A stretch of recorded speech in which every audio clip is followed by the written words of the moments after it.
Hi everybody, this particular presentation is looking at the properties of elements as shown on the periodic table.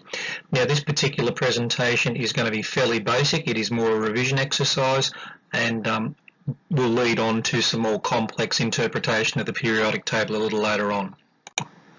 Now a particular inquiry question that we're looking at as we will be for the next couple of lessons, is how do the properties of substances help us to classify and separate them?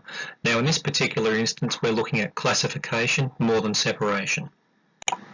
Now here's a type of periodic table that you may be familiar with when you were studying in junior school, and you can see that they're broken into three main types. We have the metals in blue, the metalloids or semi-metals in green, and the non-metals in the brownie colour.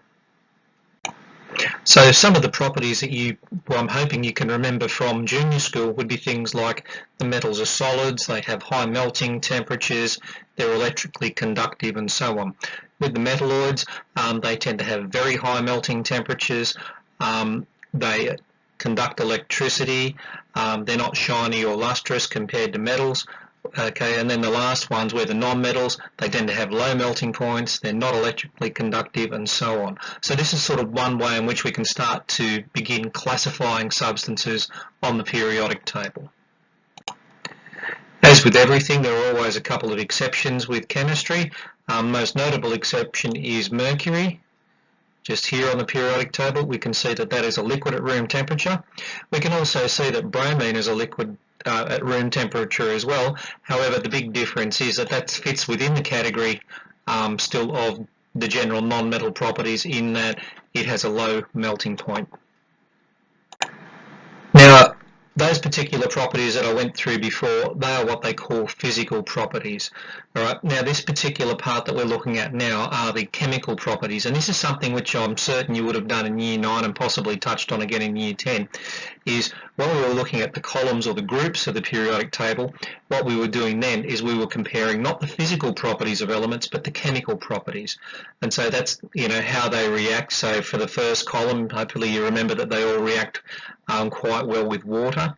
Okay, so there's this one here. So this is the alkali metals here. All right, and then over here we have the noble gases. I'll just draw a little N there for them. Okay, and they were very unreactive. So in this particular case, the periodic table, not only can we look at physical properties, but we can also, by looking at the particular columns or groupings of elements, we can also start to look at their chemical properties. Now, one of the things about the chemical properties, it has to do with their valencies. So the number of electrons that atoms are either prepared to give up with a positive reading, or the number of electrons that need to be given to a particular atom to complete a full outer shell, or a shell of 8, as you would have done in junior school to achieve that Nobel gas configuration. So we can see here once again all of the ones over here, the alkali metals, where they reacted in water, you can see that they only have one proton to give up. Okay. So the other thing about this too is that this also helps us to understand how elements will combine and in what ratios. So for example, if I was looking at lithium and fluorine, all right, because they've got positive and -1 valencies, they'll react with each other on a 1-to-1 ratio. So the chemical formula for lithium fluoride would be LiF. Now on the other hand, if I was to look at something like magnesium chloride, all right, we can see here that magnesium has 2 electrons that it's happy to give up, but chlorine needs 1 to fill up its outer shell. So what happens here in this particular case is that the magnesium will donate to 2 chlorine atoms, and so as a result the chemical formula for magnesium chloride will be MgCl2. Now this applies to all of those atoms on the second column here. If they're reacting with chlorine, okay, they will all have all give up 2 electrons, and so it'll need 2 chlorines to complete that chemical reaction. Now, you're not expected to understand or know this too much at this particular stage, and probably you'll never have to worry about it too much in the level of detail for the purposes of the HSC.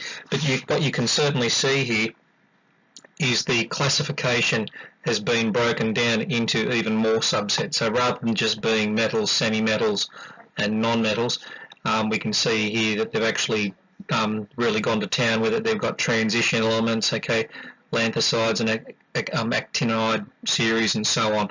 But like I said, it just shows the power of the periodic table when it comes to classifying things.